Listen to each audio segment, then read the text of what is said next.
সিরাতুন্নবী এবং মিলাদুন্নবী কীভাবে আমরা পালন করব, এটা সাহাবায়ে কেরামের ইতিহাস থেকে আমরা জানতে পারি। কারণ আমাদের ঈমান এবং আমলের মানদণ্ড হলো সাহাবায়ে কেরাম আমিনু কামা আমানান্নাস। সাহাবায়ে কেরাম তারা কখনো মিলাদুন্নবী পালন করেনি, বরং তারা সিরাতুন্নবী পালন করেছেন। কারণ হলো সিরাতুন্নবীর ভিতরে জন্ম থেকে নিয়ে মৃত্যু পর্যন্ত সব কিছু লিপিবদ্ধ আছে।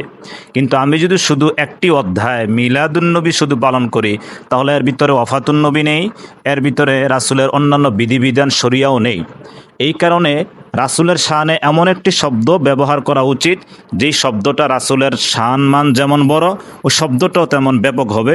সেই হিসাবে মিলাদুন্নবীর তুলনায় সিরাতুন্নবী ব্যবহার করাটাই হলো অধিক যুক্তিসঙ্গত এবং সাহাবায়ে কেরামের আমলের কাছাকাছি। মিলাদুন্নবী সবাই খুশি। আবু লাহাবও রাসূলের জন্মতে খুশি হয়ে তার দাসীকে আজাদ করে দিয়েছিলেন।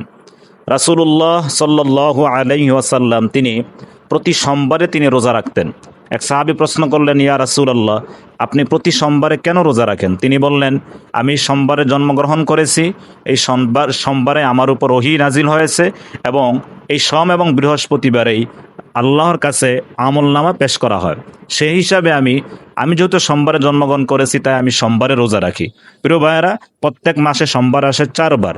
সেই হিসাবে 12 মাসে 48 দিন যদি আপনি রোজা রাখেন, তাহলে সত্যিকার অর্থে আপনি সিরাতুন্নবী বা মিলাদুন্নবী আপনি পালন করবেন। কিন্তু শুধুমাত্র 12 তারিখকে নির্দিষ্ট করে যদি আপনি পালন করেন, তাহলে এটা কখনো রাসূলের সুন্নাহর কাছাকাছি হবে না।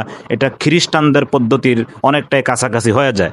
এই কারণে আমরা দিনকে 12 তারিখকে নির্ধারণ না করে বরং আমরা প্রতি সোমবারে রোজা রাখব।